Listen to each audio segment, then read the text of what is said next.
Hello, everybody, and welcome to episode number 19 of Diehlman at Halftime, the NBA podcast that tops all others. I'm your host, Larry Diehlman. If you're joining us for the first time, welcome aboard, and if you've been a loyal listener, welcome back. We have much to get to today and not a lot of time to do it. We have 5 sections that we'll get into: a general overview of the NBA this week, and our usual highlight, lowlight, random stat, and game of the week.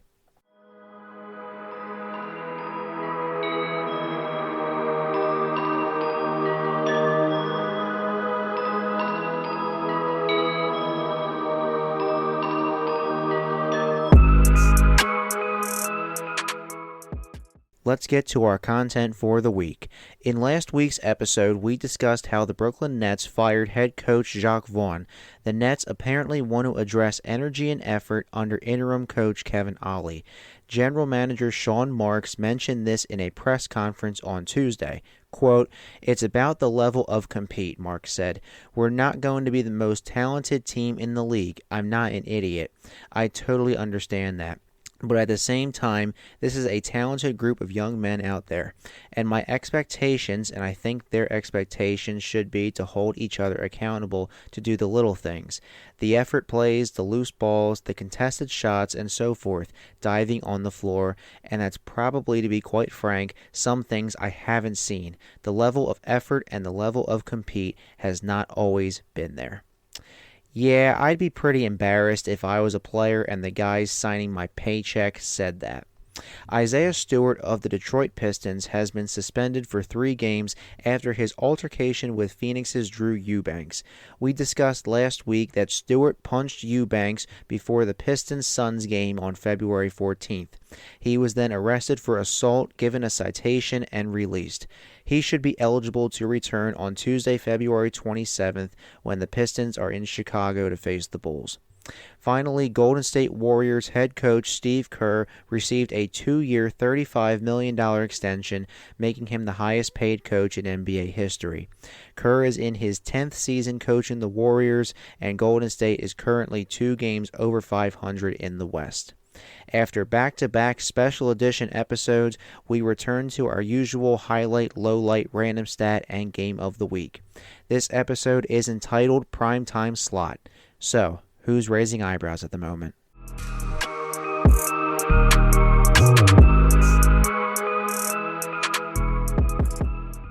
Let's go to our highlight, the Boston Celtics. Even though the NFL's New England Patriots fell off a cliff in recent years, another Boston area team is still pumping out tons of wins. The Boston Celtics are 45-12 and first in the East. In fact, they are so much in cruise control that they are 7.5 games ahead of the Cleveland Cavaliers for the 2nd seed. Yeah. Boston is led by the duo of Jason Tatum and Jaylen Brown. Tatum is averaging about 27 points, 8.5 rebounds, and about 5 assists per night. Brown can provide 22 points, about 5 rebounds, and 4 assists. But the Celtics' strength is their depth. Bringing in Kristaps Porzingis and defensive-minded guard Drew Holiday, as well as having glue guys like Derek White and Al Horford, truly make this team as strong as they are. Boston just needs to shake off whatever happened last year. Remember how they were nearly swept in the Eastern Conference Finals by Miami and then got smacked in Game 7 at home.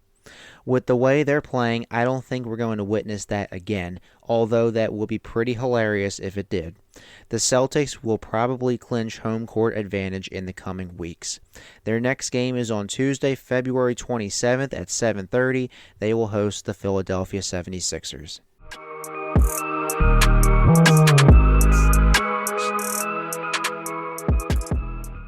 Let's go to our low light, the Milwaukee Bucks. If you want the definition of turmoil, look no further than the Milwaukee Bucks. The Bucks are 37-21 and third in the East. By acquiring Damian Lillard by trade before the season, it seemed like Milwaukee was preparing their revenge tour after their embarrassing first-round exit last season. For a while, at least. As we've discussed previously, head coach Adrian Griffin was shown the door after 43 games and replaced with Doc Rivers. The Bucks are 5-7 in the Rivers era so far. The media, most notably J.J. Redick, has been ripping Rivers to shreds. With the defensive issues the Bucks have had, they just don't look like the strong, surefire contender we're used to seeing. However, despite all of this, Giannis Antetokounmpo is still the force that makes Milwaukee a scary team to face. He gives them 30.8 points, 11.3 rebounds, about 6.5 assists, 1.3 steals, and 1.1 blocks per night. Lillard, even with him being a few months shy of his 34th birthday, can still drop almost 25 a game with relative ease. However, the coaching situation leaves more questions than answers. Outside of that 2008 ring in Boston, Doc's playoff history is hilariously bad. We'll have to see how Milwaukee responds. Their next game is on Tuesday, February 27th at 8 o'clock. They will host the Charlotte Hornets.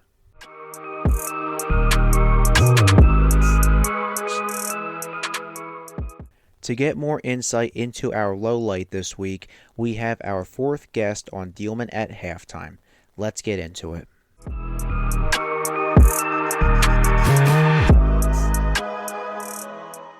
So for our fourth guest here on Diehlman at halftime, we welcome Nick Earnshaw. Nick is the radio station coordinator at 91.5 WDBK-FM at Camden County College in Blackwood, New Jersey.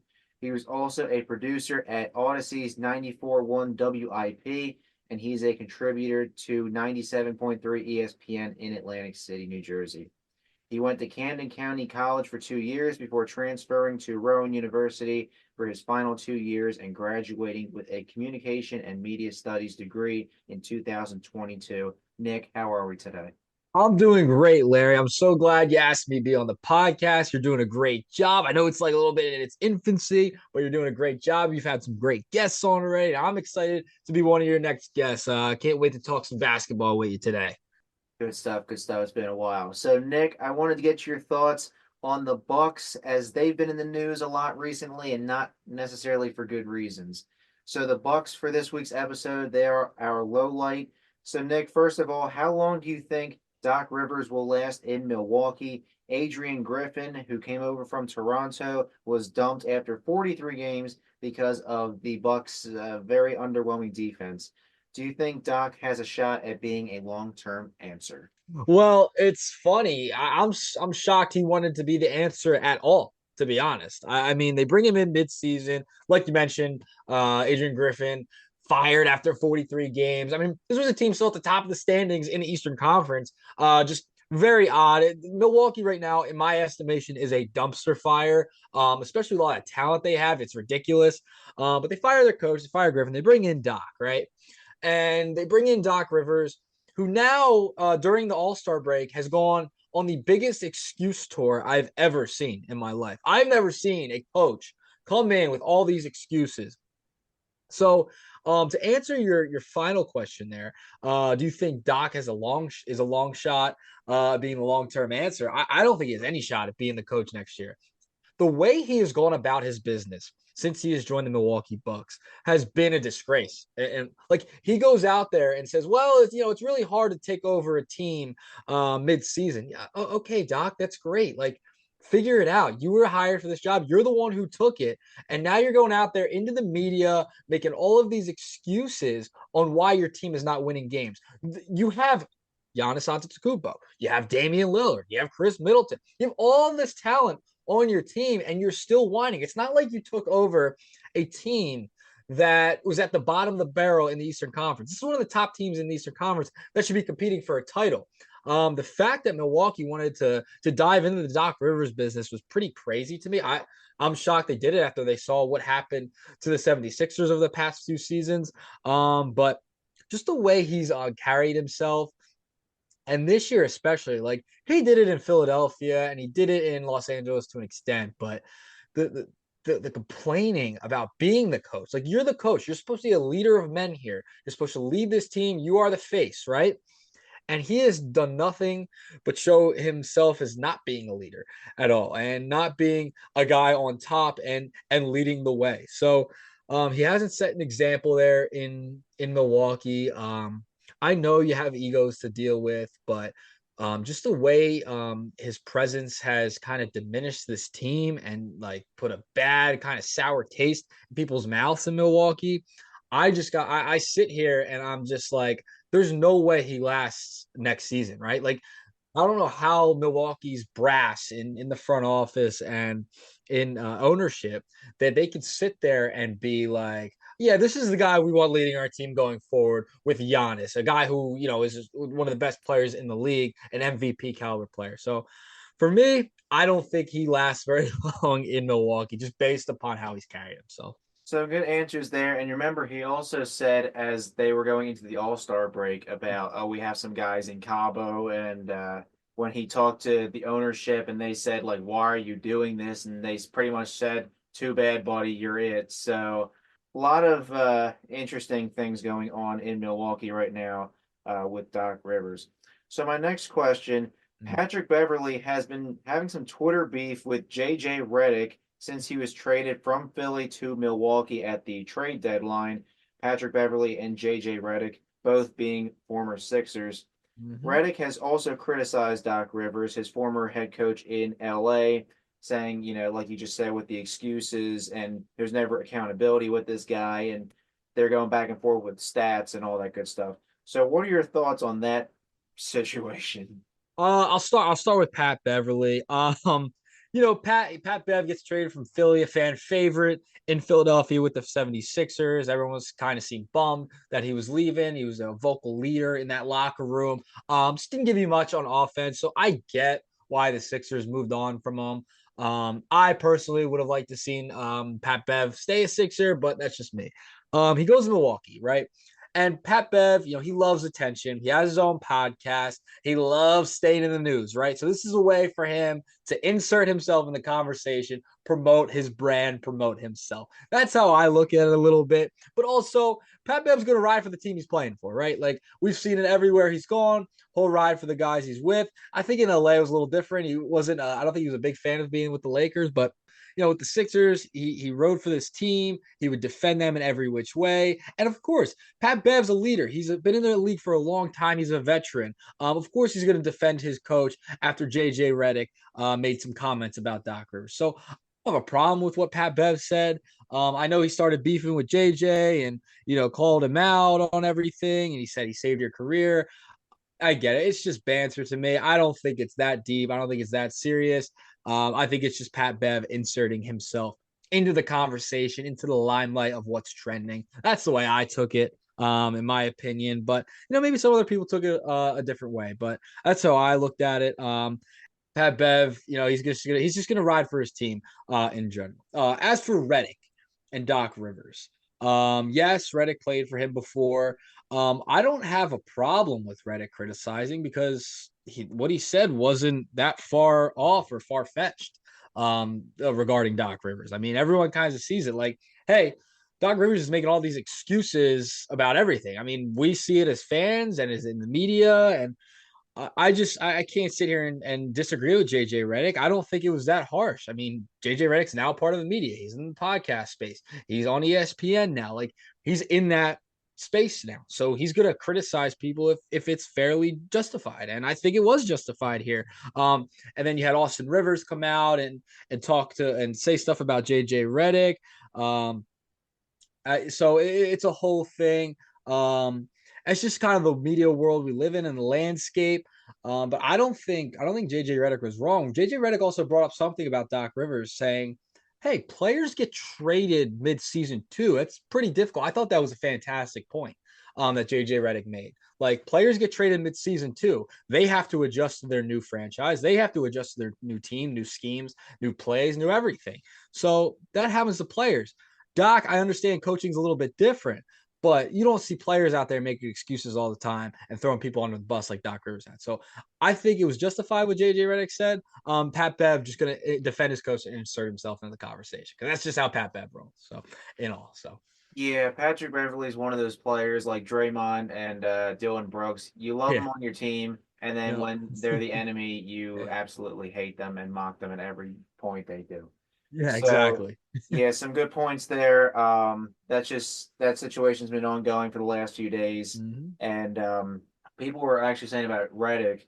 like, oh, all people like to talk about is drama, and yet he's being a TV analyst. So like, Right.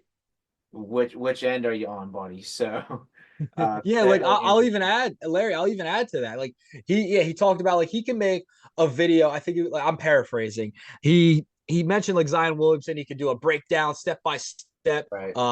Get really into the X's and O's of a scheme of an offense, defense. Right. He can get into that like and only get like a couple thousand views. But then if he talks, work on Doc Rivers, his former coach, and it's like drama, hot takey, then then people are going to pay attention. But if that's what the consumer's asking for, it's what the consumer wants to watch, right? It's all about the consumer. So Yeah. that's just how I think it panned out, unfortunately. But that's where we live in. Yes, it is. So with the Bucks now behind Cleveland as the third seed, I can't believe Mm-hmm. I'm saying that sentence. How do you think they'll look to make up some ground? The Cavs have been on a hot streak recently. They're behind the Celtics for the number 2 seed, and we even saw it. The Sixers are down the number 5 seed. So how do you think Milwaukee is going to look to make up some ground with Doc Rivers running the train here? See, this is an impossible question, Larry. I don't know if they make up any ground, right? Like looking at their next couple of games, I mean, they have some, inferior opponents coming up to end up in February here. I mean, they got Hornets, like, okay, back to back. That's fine. I'm looking down the schedule in March. They have the Clippers, they have the Warriors, they have the Lakers, Clippers again, Sixers, Suns. So Celtics. So March might be a little bit tough. I don't know if they make up a lot of ground, Larry. I mean, Cleveland's playing really well. Boston's been pretty good staying pat in that first seed. The Knicks are playing good basketball. They've had some injuries. They're playing the Sixers. The Sixers are in fifth place.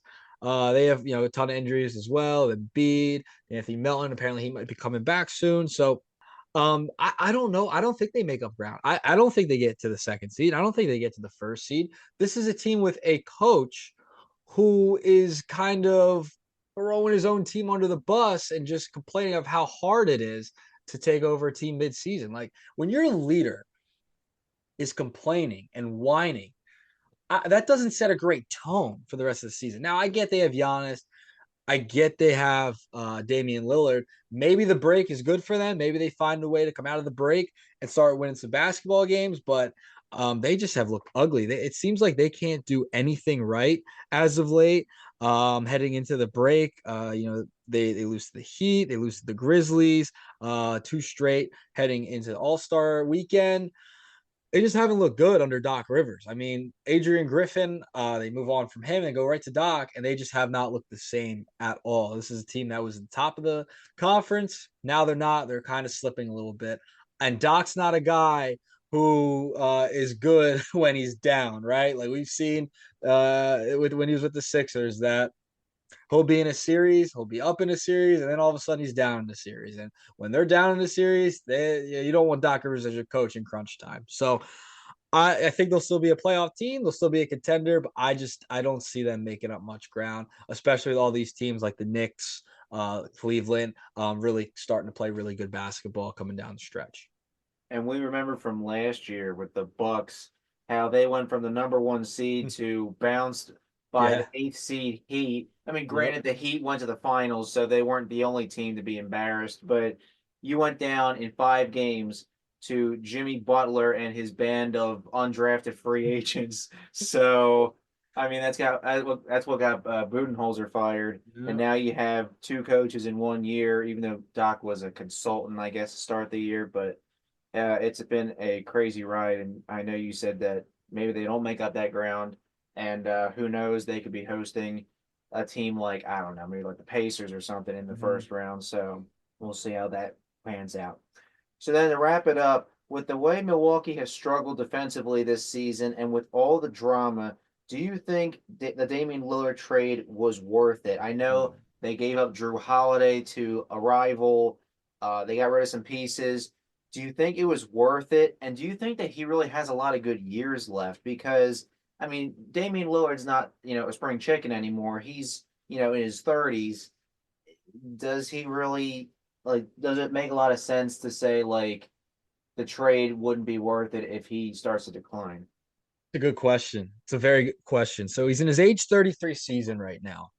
And this was a little bit of a concern with any team that was going to take on Damian Lillard. We thought it was going to be the Miami Heat in the offseason. That was the team he was linked to that he wanted to go to. Ends up in Milwaukee as a shocker, right? So Damian Lillard hasn't played more than 70 games in a season since 2018-2019 season. The injury history's been there before. That's been a concern. He's 33 years old. I don't blame Milwaukee for going out and making a splash and getting a superstar because you want to keep Giannis around, right? Like you don't want him to go anywhere. You want him locked up. You don't want him to get frustrated and want out and ask for a trade or something. So you go out and you get a Damian Lillard. It makes sense, especially in today's NBA. The players run the league. With that said, you're losing really good defense with Drew Holiday. You had to give some pieces.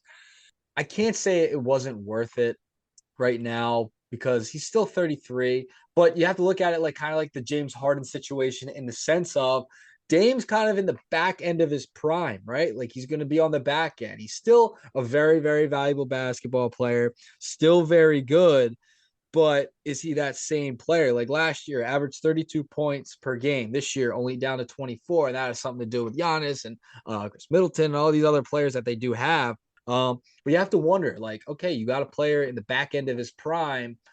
Is it going to be worth it? And I think it was to an extent. I don't think they expected to fire Griffin before the All-Star break and bring in Doc Rivers. I don't think that was expected. Sometimes that just happens. They just have to find the right coach and put the right pieces around Giannis and Dame because there is a window here. There is a window for the Bucks. If you have Giannis on your team, you're going to have a window to go win a championship and be a contender. I think Dame still has some good years left. He just has to stay healthy. I'll say yes, it was worth it. I'll go to yes because the next couple years there's still a window for the Bucks to win. And even with the nonsense and with Doc, being Doc, they're still in the 3 seed. They're still going to be able to contend, and they still have Giannis Antetokounmpo on their roster. So I think I will say it was worth it. I think he's got a couple of good prime years left, maybe like 2 in the next few years of kind of prime Damian Lillard basketball. And this is a guy who just came off a 3-point contest victory and All-Star game most valuable player too. Yeah. And one thing I did notice with that when I kind of noticed it, but when I saw it on Twitter, it really popped out. When Adam Silver handed Dame the trophy, like the All-Star most valuable player trophy, he did not look too happy. He's kind of like, yeah, here you go, buddy. Like I was like, wow, I didn't really notice that, but he's Yeah. probably not too happy with that. Well, yeah, I mean, I'm not gonna lie, Larry. I think I made a TikTok about this the other day. I fell asleep during the All-Star game. Like I was bored. Like they're scoring 200 points. Dame's taking half-court shots. There was no defense whatsoever, no effort. So yeah, great. He won the All-Star game MVP. I don't care. Like the All-Star game, that could be a whole nother podcast we could do, Larry. Like on the All-Star game and why it stinks and why it needs to be better. There needs to be incentive for these guys to play. But no, I did see that thing with Adam Silver. I thought it was pretty funny. You could tell he was irked by like the effort, the lack of effort by the All-Stars this year, the no defense, the chucking up shots, all the points being scored. It's just not a great like the NBA is already having trouble with ratings and the product that they have out there now during the regular season. The All-Star game was not a good reflection of that and a good reflection of them trying to get some elite level talent to just give a little bit of effort. So I did notice that, and you could tell Adam Silver was irked, but I still think Dame has some good years left in him. All in all. So before we end this, do you have a or not do you have a but tell us about the podcast that you were on with The Shift. So I do a baseball show with Francisco Rojas from 94 WIP. Him and I do a baseball show together. It's called The Shift. We do it weekly. Once a week, we put out an episode. We talk about all things MLB, news, notes, signings. We do some all-time rosters. So we do some throwback stuff. We talk just all things baseball on there. What's going on in the major leagues. We'll have a new episode, I believe, coming out within the next few days. So just stay tuned for that. All right, some good stuff there. Thank you, Nick. Yeah, appreciate it, Larry. Thanks for having me on.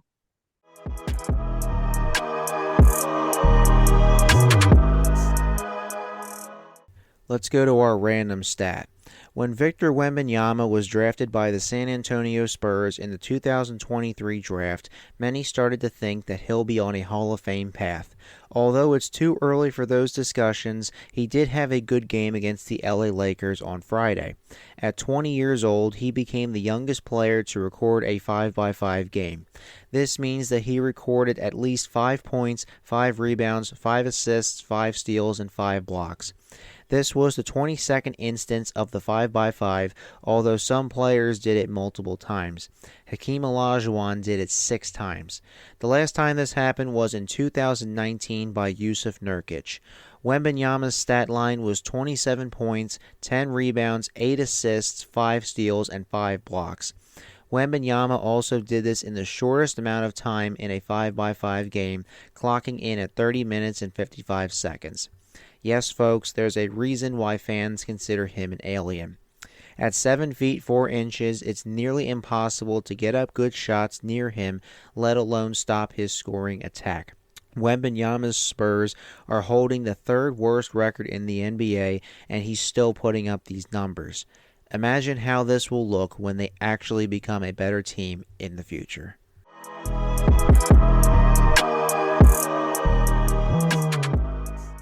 Let's wrap up with our Game of the Week. For this week's Game of the Week, let's do the Oklahoma City Thunder at Phoenix Suns. This game will be on Sunday, March 3rd at 9:30 p.m. This is a battle between a dangerous young team in Oklahoma City and a team of superstar veterans in Phoenix. Shai Gilgeous-Alexander and Kevin Durant are both in the NBA's top 5 in scoring per game. Although the two sides have some distance between them in the standings, the Thunder have a 6.5 game lead over the Suns in the West, with Oklahoma City waiting for the Minnesota Timberwolves to stumble to take the top seed in the conference.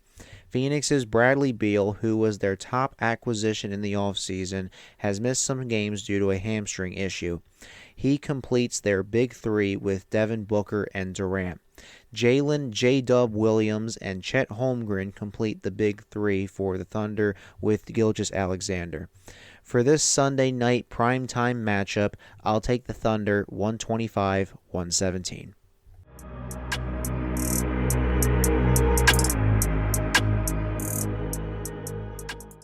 Well, that's all the time we have for today. If you haven't already, make sure to follow me on social media. I have 2 Twitter accounts and 2 Instagram accounts. The podcast accounts are under @Diehlman_NBA for both Twitter and Instagram. My personal Twitter is @LarryDiehlman18, and my personal Instagram is @Mr_Sports18. They're also in the description on SoundCloud. And thank you to Nick Earnshaw for being our guest this week on the podcast. Remember, you can follow him on Twitter @NEARN_9 and Instagram @NEARN.9. And remember, you can also listen to him and Francisco Rojas on The Shift. And don't forget to spread the word about Diehlman at halftime. See you next time, fellow Hoops fans.